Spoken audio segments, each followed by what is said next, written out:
What is happening? Laurie Gabrielle here. I have some important news specifically for the people out there who have ever complained and running the risk of sounding crude and, not being as tactful as I usually am.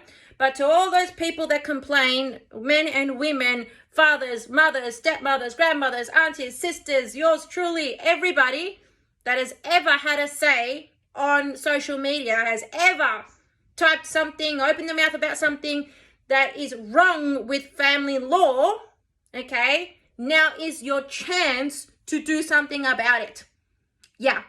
So if anybody knows me, I'm a solution-based person, okay?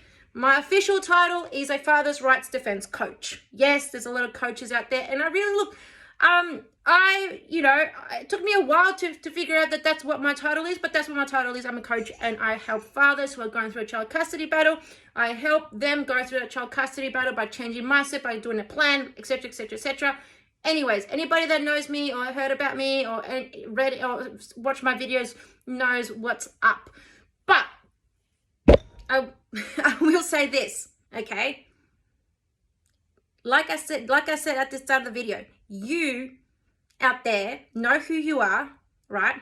That are focused on the problem, right? Part of me being a coach, or part of my goal is to change that mindset and be solution-based. I am a solution-based person when it comes to family law or to child custody battles. Solutions. We know what the problem is.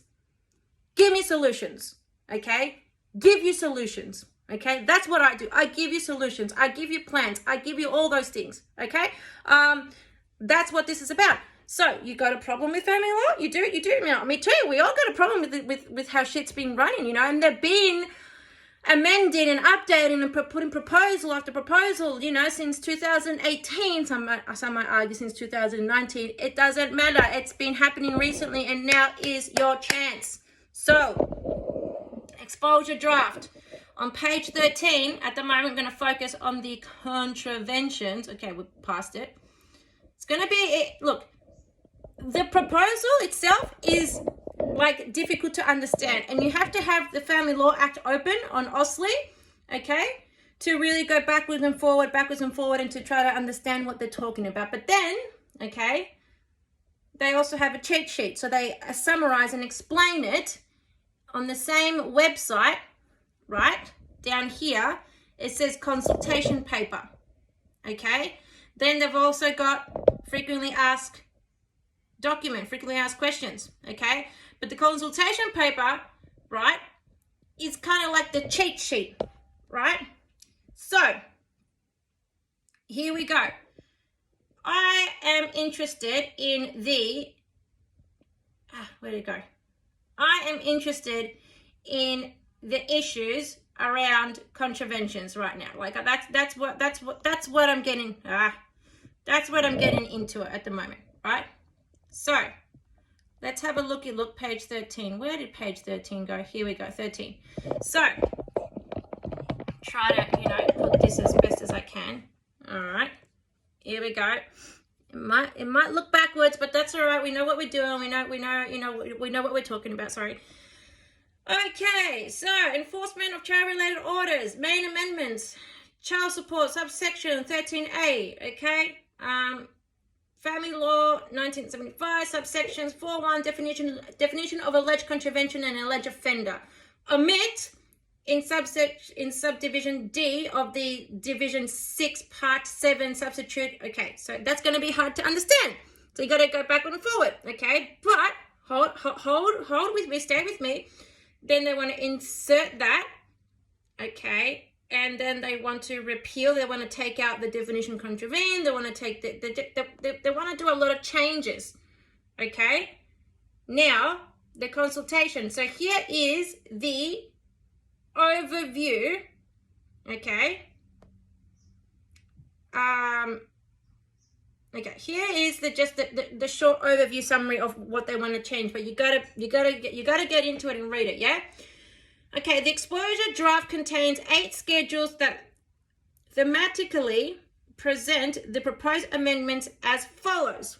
Schedule 1, amendments to the framework for making parenting orders. Schedule 2, enforcement of child-related orders. Schedule 3, definition of a member of the family and relative. Schedule 4, independent children's lawyer. Schedule 5, case management and procedure. Schedule 6, protecting sensitive information. Schedule 7, communications of details of family law proceedings. Schedule 8, establishing regulatory schemes for family law professionals. Now, what is proposed in this reform? All right, there's a lot to, there's a bit to go through, but okay, right, it says here, enforcement of child-related orders. Do you think proposed change to Division 13A easier to understand? Do you have any feedback on the objects of Division 13A? Do they capture your understanding of the goals of the enforcement regime? Okay, definition. So this is where a lot of people would say, yeah, I understand it, but my feedback is that nothing is ever done. Like when the other side contravenes and, just keeps coming up and saying that, oh, it's because, the father's violent, the father's violent, and this is a proof that I have that I charged him and put an intervention order, but there's no actual proof. And that, even though you've got supervision, right, the court orders supervision, so in reality, like, supervision is obviously there to protect the child, so there's no reasonable excuse for the mother to keep contravening when their child's going for a supervised visit, but she keeps contravening. What we want to say there is, yes, we want, those contraventions to be dealt with and not a little slap on the wrist and, prolong it, because at the moment it's like they have to actually establish that there is a contravention that's unreasonable, but what they're proposing, okay, where's the proposal? Okay, what they're proposing is, I'm going to go back to, where was it? What they're proposing is the following. They also want to make sure that the ICL actually meets the child once, which I find that a little bit weird. I don't, come on. Who's going to meet, why would an adult lawyer in power go and meet with a child? And if you're going to meet with that child and the parent has to be present, it's obviously going to be the primary parent who's most likely alienating that child, and it just doesn't make any sense. I don't think that's, I'm going to say no to that. Anyways, so we want enforcement. So page 19, there it is. Okay, let's go to page 19, the enforcement of orders, okay? So Schedule 2, page 19, enforcement of child-related orders. So the draft says this. Key changes. The redraft incorporates the minor policies changes recommended by the ALRC, but does not significantly change the underlying principles of the compliance of the enforcement provisions. The existing provisions provide courts with a range of options for addressing issues of non-compliance, from ordering attendance at parenting programs and varying parenting orders, through to the imposition of penalties and more serious and repeated instances of non-compliance. The existing law relates to reasonable excuse for contravention of orders, including in circumstances where there are safety concerns, has also been retained. So the broad of sanctions available to the courts also remain. Attendance, so they can order, attending to post-parenting programs, varying the parenting order. Varying the parenting order is a big one. That's just nothing. Do you know what I mean? They can actually give the custody to the other parent if the parent keeps on contravening the order. But that's in that's a long process, and most of the times before you get there, the parent starts playing ball. So that's another video, and I've made a video about that already.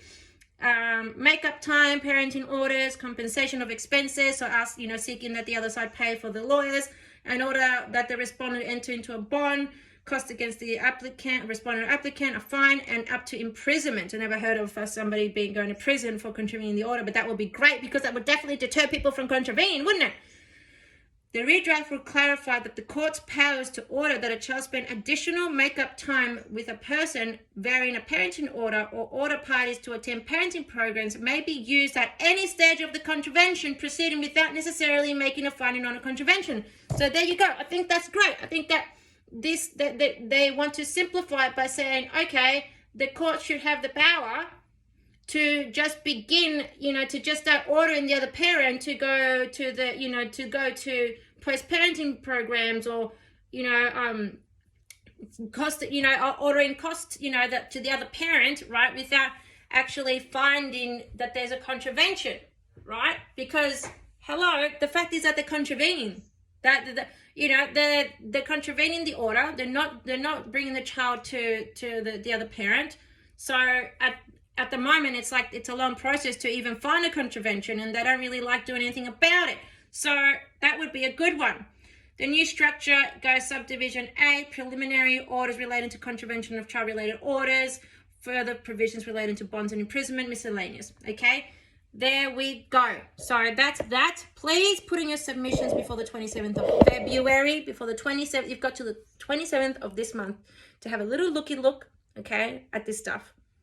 Maybe you just want to focus on one thing. You know what I mean? I'm going to focus on the contraventions, and I also want to focus on the presumption of equal shared parenting. These are proposed orders. You get to have a say now. You get to, like, in 3 years down the track, okay, you can say one or two things. You can say something like, I put in a submission and I had my say, okay, and things have changed now for the better, right?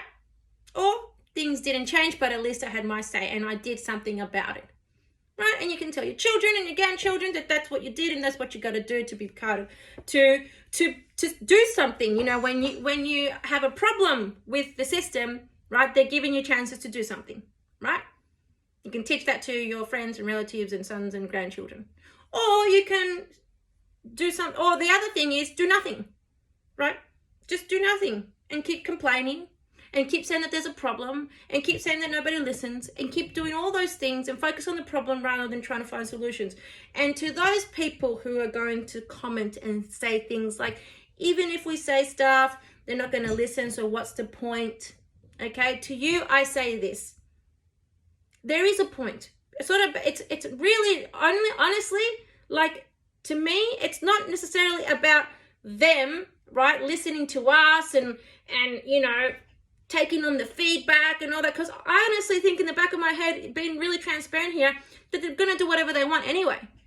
What it's about is that you get to do something, you get to have a say. Us feeling, okay, that we get to have a say. Us doing something about it. Us saying, yes, at least I did something about it, rather than post complaints on Facebook. Right? That's what it's about. It's about actually feeling like you've done something. Little story. When we did the nationwide rally and the Victoria rally, okay, a lot of the people that came to those rallies, most of them have never even been to a rally. Get that? Most have never even been to a rally. And all the people there were suffering a lot. But during that rally and after that rally, when we all had, got to talk and hang out for a bit, everybody felt so much better, okay? The problems were still there. They had to still go back to all the problems and the suffering, but they felt joy from doing something about it. They felt joy from speaking up, okay? From putting light, that's called lighting things up. So putting light onto darkness, right? Like speaking up, put light on it. It gave them a sense of release. It gives you a sense of release. It gives you a sense of pride. It gives you a sense of like, I've actually done something now, okay? And those are moments of joy, okay, that you will carry for you forever. That's why you do it. That's why you do it, Because when you do little things like that or things like this, putting submissions and having a say and speaking up, okay, that joy flows. And then you can teach other people to do the same. And then that little thing makes you want to do another thing that's solution-based. It makes you want to be more proactive about finding solutions to your child custody problems. Does that make sense? Just tell me if that makes sense. If that doesn't make sense at all, well, I tried. Like I said, you can do something about it or you can do nothing about it. You can just do nothing about it if you want. No judgment here. All right, but I really wish you would do something about it. Okay, I'll speak to you soon.